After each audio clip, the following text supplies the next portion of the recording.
All right, this is Jerry Diamond, How to Get Out of Babylon and Flat Earth Homeland, Part 2, Refugium or Redoubt. Okay, city folk think that they're prepared because they've got a bunch of food in a bucket. They don't know how to use the stuff. They don't, by and large, rotate it. They don't know how to cook with it. They bought it at a Preparedness expo. We went to a Preparedness expo, and I bought a whole bunch of junk. They don't have any skills. They don't know how to use a chainsaw. They don't know how to use a log splitter. They don't know how to start a fire. There's a lot of things that they don't know how to do, but they feel that they're prepared. Well, if you're ex-military, you have some, Eagle Scout training, you might be prepared, and you might not. So you want to move to where, by and large, other people are as well or better prepared than you are. Move out in the country, in other words. Most of those people live out in the country have been there for their whole lives. Some of them have been there for generations. Their families have been there for generations. They know where to get things. They know where to go. They know who they can trust. By moving out into the country, into a rural setting before the posterior excrement hits the rotating oscillator, you're going to be way ahead of the curve. And it's getting too late for that very soon here. So that's one thing you need to consider. Get there ahead of time. We'll learn the ropes, learn to grow a garden, and learn to live our hopes. So move to where, as a rule, people are actively planning to feed you rather than where they're planning to shoot you and probably eat you. So, and I don't need to go into any more of that from a juxtaposition of the Refugium versus the Redoubt, other than to say that there are millions of people, I would say, here in the Ozarks, and I have heard this over and over and over again. Everybody here is concerned with how many people can I feed, how many people can I shelter, how many healing modalities can I learn, how much shelter can I provide. And that may be true somewhat of people in the Pacific Northwest Redoubt states, but I would say by and large probably not as prevalent there, the attitude. I have made the comparison before that by and large, and I'm going to say in a very broad generality, by and large, people moving here are sheep, and there's a lot of goats, shall we say, moving to other parts of the country. And I'm saying that from a perspective of the hardcore survivalist prepper mentality that just does not brook any breaking of that code, if you will. Where the code came from, I have no idea. I've read a lot of the literature.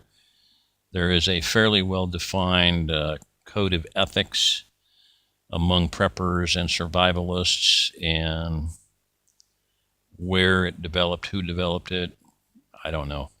So I'm not going to go into that anymore. I've dealt with that elsewhere. The other thing, let's see, moving right along.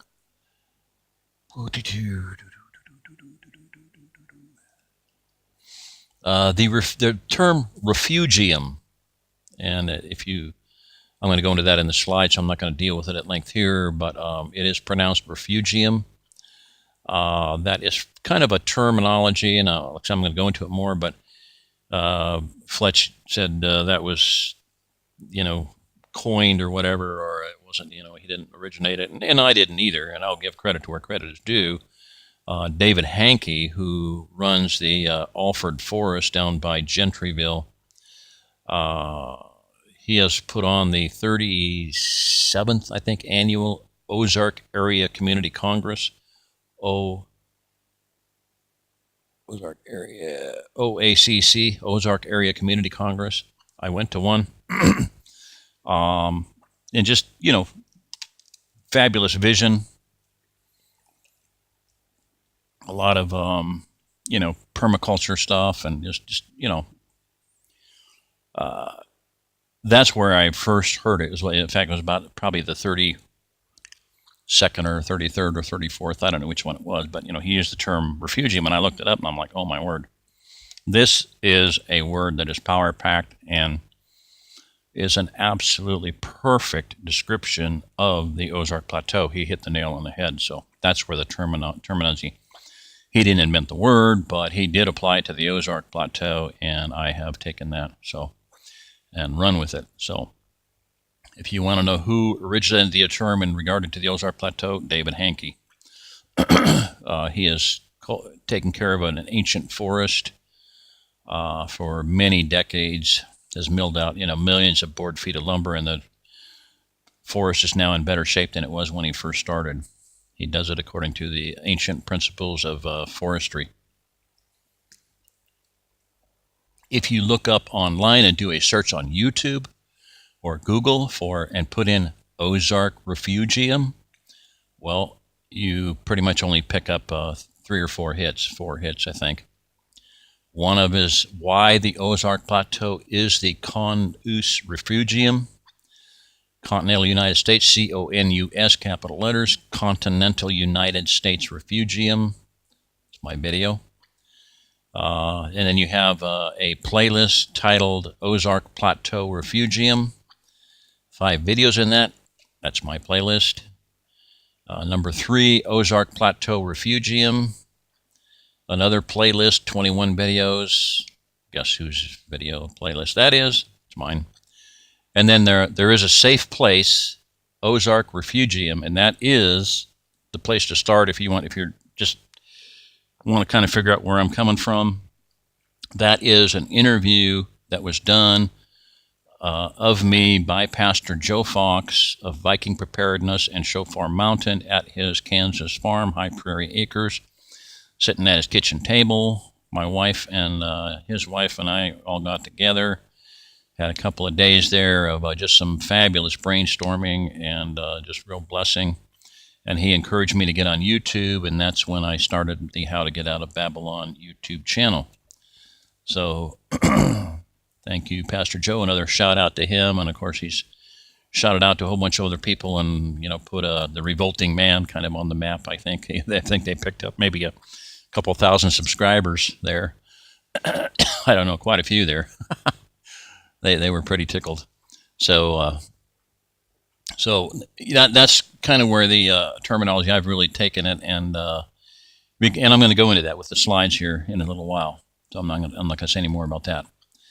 Okay, as far as comparing the Refugium to the Redoubt states, Fletch used the terms, this is an even wash, and these are about equal. They're about even here. I'm not going to tell you one is better than the other. That type of thing. And those are all in. I'm not arguing or disagreeing because like I said, if I had my druthers right now, I would be living in Montana or Idaho. I loved it there. I love the temperature. I love the climate. I love the weather. I love the scenery. I love the humidity.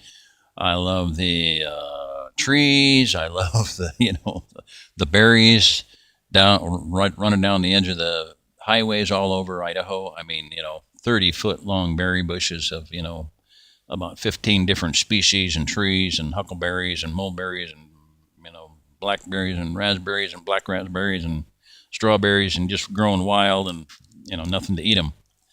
So, yeah, that Oregon, same thing, Eastern Oregon, Eastern Washington, a lot of those same things. So I'm not disagreeing at all with that. I like a lot of things about those. If I had a place that I really wanted to go, that's where I would go. I tried to go there. I tried to go to Montana. I tried to go to Idaho. I went up there to look for land in Idaho with a friend. I had teepees made in Idaho, which would be a lot better off up there than here because there's lodgepole pine up there. Here we have lodgepole cedar, which takes a whole lot more work to trim out. Anyway.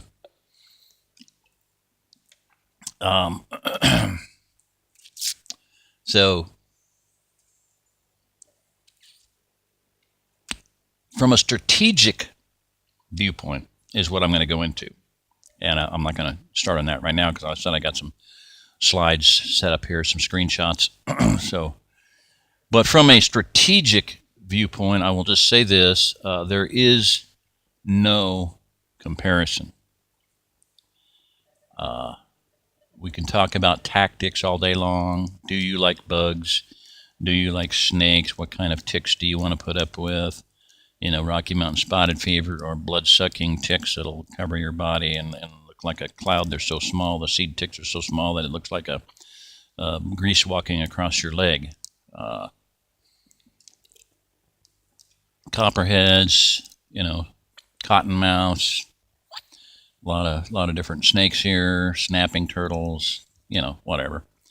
Those are all tactical issues, economics, you know, temperature, the weather, hot, cold, humid, dry, tactical issues, not strategic. Strategies when you're looking at, there's an old Latin saying, which is very critical to try to get across, try to understand. Ceteris paribus, Ceteris, ceteris paribus, paribus. It means all things being equal. Yeah, all things being equal, flip a coin, take your pick. If things were not going to change, flip a coin, take your pick. Okay?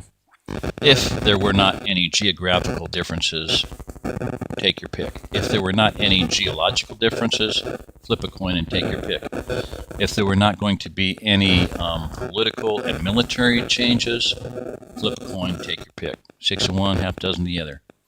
But I'm here to tell you that there's going to be changes economically, there's going to be changes militarily, there's going to be changes geologically. There's going to be changes geographically because of the geology. In other words, there's going to be parts of the United States that probably aren't going to be around anymore. There's going to be holes in the ground that weren't there before. There's going to be new coastlines, probably, given enough time for this all to play out and for things to come to pass that, you know, look like they're going to come to pass. So that's kind of where, you know, you're looking at some massive and some major changes coming down the pike at us. So strategically, no, there is no comparison. One of the things you need to have, if you're going to retreat to a fortress, to a castle, you want to have some walls around you. And the Pacific Northwest has no walls. There's no borders. Whereas that's a complete difference with the OzArk Plateau. There, it's protected by rivers and terrain and everything else. And so I'm not going to go into that right now. I may not go into it, you know, even in a while. It might take a while to get back into that one.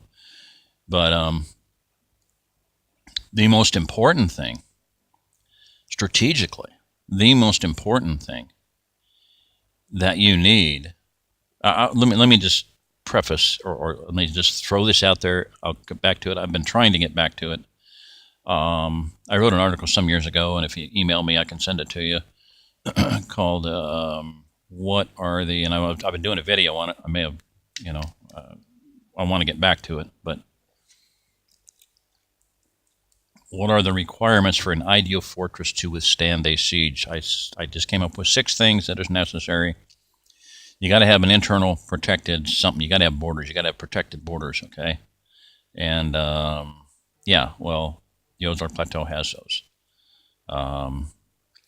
Need to have internal protected food supply, water supply, energy supply, wood for building and heating, and internal protected terrain. The OzArk Plateau has all of those because it's protected by the rivers that border it. The Redoubt states have no borders, has no protected terrain other than the interior of Idaho. And when you're talking that, you're talking, doesn't really amount to a hill of beans because of the military capabilities around the world. So all of those things are also fairly irrelevant when it comes to, not irrelevant, but they're necessary. One of the most important things is enough people. And that is where the Redoubt states are in complete shambles because that is the thing that they militate against. They do not want people there. They do not want, I went around and around, like I said, with James Wesley, Rawls, and I only have 5 people per square mile in my county. Well, that means that your county will be overrun by the first renegade military unit, the first outlaw biker gang, the first MS-13 that comes through there, because everybody's separated from everybody else and nobody has any. Anyway, it's just a complete and utter. I'm trying to be accurate without being insulting, so I'm not going to say any more on that issue. But yeah, there's only 5 people per square mile in my county. Let me know how that works out for you, because it's not going to end well.